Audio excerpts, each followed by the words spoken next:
नेपाल के रास्ते 3 आतंकियों के दाखिल होने की सूचना के बाद सीमावर्ती जिले में हड़कंप मच गया है। पुलिस सूत्रों से मिली जानकारी के मुताबिक पुलिस हेडक्वार्टर से एक अलर्ट जारी किया गया है, जिसमें सीमावर्ती जिले के सभी इलाके में अधिकारियों को, पुलिस अधिकारियों को और साथ ही केंद्रीय एजेंसियों को नज़र रखने के लिए अलर्ट किया गया है। सूत्रों से जो जानकारी मिली है उसके मुताबिक नेपाल के रहने वाले 3 आतंकी, हसनैन अली रावलपिंडी पाकिस्तान का रहने वाला है, आदिल हुसैन उमरकोट पाकिस्तान का रहने वाला है और मोहम्मद उस्मान बहावलपुर पाकिस्तान का रहने वाला है। ये अगस्त के दूसरे सप्ताह में तीनों आतंकी काठमांडू पहुंचे हैं और फिर नेपाल के रास्ते वो बिहार में दाखिल हुए हैं, जिसको लेकर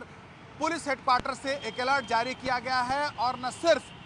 सीमावर्ती जिले बल्कि बिहार के सभी जिले के एसपी और साथ ही डीआईजी और आईजी को भी अलर्ट जारी करके सख्त निर्देश पालन करने का आदेश दिया गया है और ये कहा गया है कि हर आने जाने वाले लोगों पर नज़र रखी जाए। ये तीनों आतंकी बिहार में कहाँ हैं या फिर बिहार से कहीं बाहर निकल गए हैं, इसकी जांच चल रही है और साथ ही चौकसी भी बढ़ती जा रही है। पुलिस सूत्रों से जो जानकारी मिली है उसके मुताबिक ये तीनों आतंकी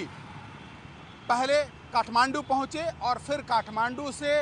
नेपाल के रास्ते बिहार में पहुंचे हैं और उसके बाद से पुलिस हेडक्वार्टर के जरिए जो बॉर्डरिंग इलाका है उस पर नज़र रखी जा रही है। तो वहीं साफ तौर पर सख्त निर्देश दिया गया है कि जो लोग भी नेपाल से बिहार आने वाले हैं उन पर कड़ी नज़र और निगरानी रखी जाए। सूत्रों से जो जानकारी मिली है उसके मुताबिक बिहार में चुनाव है और ऐसे में जो भी केंद्रीय बड़े नेता हैं या फिर देश के बड़े नेता हैं, बिहार के जो बड़े नेता हैं वो चुनाव प्रचार करने के लिए पहुंचेंगे और ऐसे में कहीं इन आतंकियों के निशाने पर ये नेता तो नहीं है। ऐसे में कई ऐसे नेता हैं जिनका कुछ दिन पहले ही सुरक्षा बढ़ाई गई है और ऐसे में साफ तौर पर पुलिस हेडक्वार्टर से यह निर्देश जारी किया गया है कि जो भी संदिग्ध लोग दिखते हैं या संदिग्ध व्यक्ति बॉर्डरिंग इलाके में दिखता है उसके खिलाफ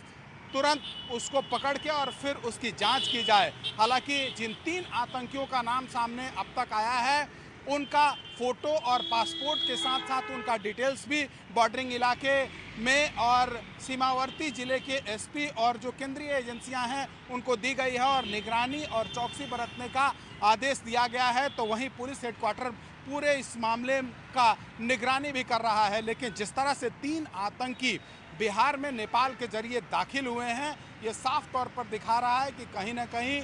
बॉर्डरिंग इलाके में भी चूक रहा है और यही वजह है कि वो आतंकी बिहार पहुंच गए हैं। हालांकि वो बिहार में मौजूद हैं या फिर बिहार से बाहर निकल गए हैं ये अब तक साफ नहीं हो पाया है। लेकिन जिस तरह की सूचना सामने आई है, जिस तरह की पुलिस सूत्रों से जानकारी सामने आई है, ये साफ तौर पर दिखा रहा है कि ये पाकिस्तान के रहने वाले तीनों आतंकियों के मंसूबे ठीक नहीं हैं और कुछ न कुछ अपने अंदर मंसूबा पाल के और फिर वो बिहार में दाखिल हुए हैं, क्योंकि बिहार में चुनावी साल है, बड़े बड़े नेता यहाँ पर चुनाव प्रचार करने के लिए पहुँच रहे हैं और ऐसे में सख्त निर्देश भी दिया गया है पुलिस हेडक्वार्टर के जरिए कि जो भी रैलियाँ हो रही हैं या फिर